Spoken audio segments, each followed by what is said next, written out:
Hello दोस्तों, कैसे हैं आप सब लोग। होप कि आप सब लोग बहुत अच्छे होंगे। अगर आपको महात्मा गांधी काशी विद्यापीठ में एडमिशन लेना है तो ये वीडियो आपके लिए बहुत ज़्यादा इंपॉर्टेंट है। बहुत सारे बच्चों को पता नहीं है कि एडमिशन का प्रोसेस क्या होता है, किस तरीके से विद्यापीठ एडमिशन करवाता है और एडमिशन लेता है ना, आपका एडमिशन कैसे होगा। इसका पूरा एक कंप्लीट प्रोसीजर होता है जो कि बाकी यूनिवर्सिटीज़ के मुकाबले थोड़ा सा अलग होता है। ठीक है, अब दोस्तों अगर आपको एंट्रेंस एग्जाम आपने दिया है जो कि चल रहा है आपका 8 अगस्त से लेकर 11 अगस्त तक आपके एडमिशन चल रहे होंगे, यानी आपने एंट्रेंस एग्जाम दिया होगा। आपको पता होगा इस बार महात्मा गांधी काशी विद्यापीठ में 30 कोर्सेज ऐसे हैं, 30 कोर्सेज ऐसे हैं जहां पे एंट्रेंस एग्जाम होगा एंड 35 कोर्सेज ऐसे हैं जहां पे एंट्रेंस एग्जाम नहीं होगा, यानी इनका डायरेक्ट एडमिशन होगा। तो भैया जिसका एंट्रेंस एग्जाम हो रहा है 8 से 11 अगस्त के बीच में, उनका एडमिशन कैसे होगा और जिनका एंट्रेंस एग्जाम नहीं हुआ है उनका एडमिशन कैसे होगा, इस वीडियो में मैं आपको कंप्लीट प्रोसेस बताने जा रहा हूं। तो वीडियो को ध्यान से अंत तक देखना, एक भी चीज को स्किप मत करना। ठीक है, क्योंकि आपका 15 से 20 दिन के अंदर पूरा एडमिशन का प्रोसीजर खत्म हो जाएगा।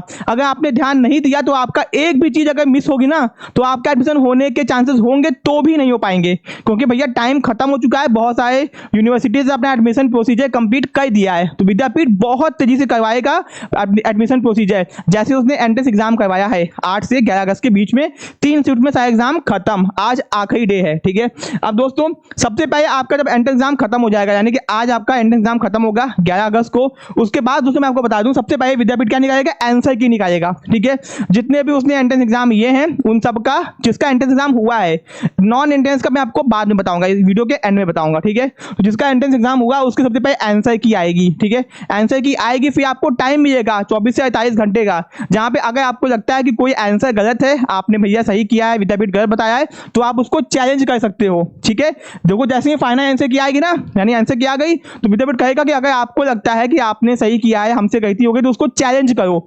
चैलेंज करना होगा, उसका पूरा प्रोसीजर मैं आपको बताऊंगा अलग से। ठीक है, आप चैलेंज करोगे, चैलेंज करने के बाद में दोबारा से आएगी रिवाइज्ड आंसर की, जो कि विद्यापीठ खुद जारी करेगा। ठीक है, ये आ गया। उसके बाद दोस्तों आपका रिजल्ट अनाउंसमेंट होगा कि भैया आपका रिजल्ट आ गया, आपका इतना मार्क्स आया है। ठीक है, यानी कि आपका आपने अपने एंट्रेंस एग्जाम में इतना मार्क्स गेन किया है। इसके बाद दोस्तों विद्यापीठ क्या करेगा, कट ऑफ निकालेगा, सारे कैटेगरी की कट ऑफ अलग निकालेगा।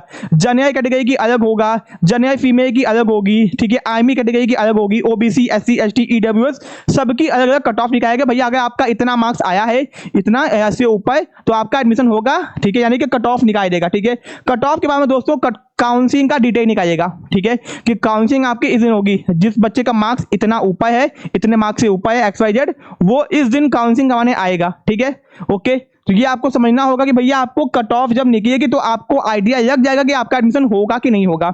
एंड दोस्तों जो काउंसलिंग यहाँ पे होती है वो फिजिकल होती है, आपको डॉक्यूमेंट्स को अपलोड नहीं करना होता है। ठीक है, आपको फिजिकल काउंसलिंग करवानी होती है। जैसे कट ऑफ आएगा आपको वहां डेट बताई जाएगी कि इस दिन आपको विद्यापीठ के कैंपस में जाना है अपने डॉक्यूमेंट्स के साथ में। ठीक है, आपके पास में सारा डॉक्यूमेंट्स होना चाहिए। फिर दोस्तों अब क्या बोलते हैं, पहली कट ऑफ निकलेगी, फिर दूसरी कट ऑफ निकलेगी, फिर तीसरी कट ऑफ निकलेगी, यानी 3-4 कट ऑफ निकलेगी, क्योंकि पहले कट ऑफ में सबका एडमिशन नहीं हो पाएगा। फिर दूसरी कट ऑफ, तीसरी कट ऑफ, चौथी कट ऑफ निकलेगी।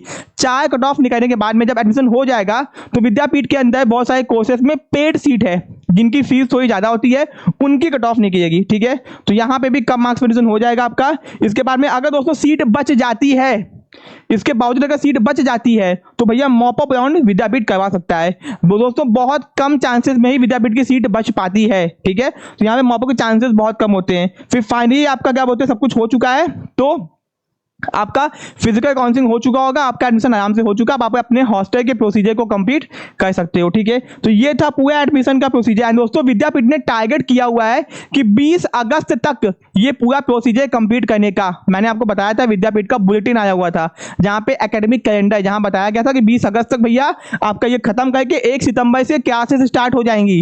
जैसा कि हम लोग देख रहे हैं विद्यापीठ बहुत तेजी से काम कर रहा है, तो आप ये मान के चलो कि 20 अगस्त तक आपका जो टाइम है बहुत इंपॉर्टेंट है। तो लगातार वेबसाइट्स पे अपडेट्स के लिए बने हो, जैसी इंफॉर्मेशन आएगी आपको अपना चैलेंज करना होगा। नहीं भी करोगे कोई दिक्कत नहीं है। ठीक है ना, आपको जो भी प्रोसीजर मांगेगा वो कंप्लीट करना होगा। ये तो हो गया एंट्रेंस एग्जाम का। अब नॉन एंट्रेंस एग्जाम का काउंसलिंग कब स्टार्ट होगा, जैसे ही आपका काउंसलिंग स्टार्ट होगा उसके साथ में जिनका एंट्रेंस एग्जाम नहीं हुआ है उनका भी काउंसलिंग स्टार्ट होगा। वहां से आपके फोन नंबर पे फोन भी आएगा, भैया आपका नाम ये है, आपको इस दिन आना है काउंसलिंग के लिए, ठीक है। तो आपको अपने डॉक्यूमेंट्स लेके प्रेजेंट होना होगा, अपना ईमेल भी चेक करना और वेबसाइट पे नोटिफिकेशन भी आएगी कि भैया इस कोर्सेज का काउंसलिंग इस दिन हो रहा है, ठीक है। एंड दोस्तों ध्यान रखना, आपके पास में आपके फाइनल सेमेस्टर का मार्क्स होना चाहिए, यानी कि जो नॉन एंट्रेंस वाले बच्चे हैं उनका काउंसलिंग में थोड़ा सा देरी हो सकता है, क्योंकि बहुत सारी यूनिवर्सिटीज ऐसे हैं, विद्यापीठ का खुद का अपना आखिरी सेमेस्टर का रिजल्ट अभी तक अनाउंस नहीं हुआ है। तो यानी कि जो नॉन एंट्रेंस वाले आपके कोर्सेज है उसके काउंसलिंग में थोड़ा सा देरी हो सकता है, ठीक है। तो जो भी अपडेट आएगी मैं आपको बताऊंगा, परेशान मत हो। कोई दिक्कत समस्या परेशानी है कमेंट बॉक्स में कमेंट करो, मैं आपका रिप्लाई करने की कोशिश करूंगा, ठीक है। ऐसी अपडेट्स और इन्फॉर्मेशन के लिए चैनल को सब्सक्राइब करके रखो, जैसे ही कोई भी अपडेट आएगी आपको लगातार विद्यापीठ की अपडेट टाइम टू टाइम मिलती रहेगी, इसके लिए चैनल को सब्सक्राइब करके रखें। मिलते हैं अपने नेक्स्ट पार्ट में, थैंक यू सो मच।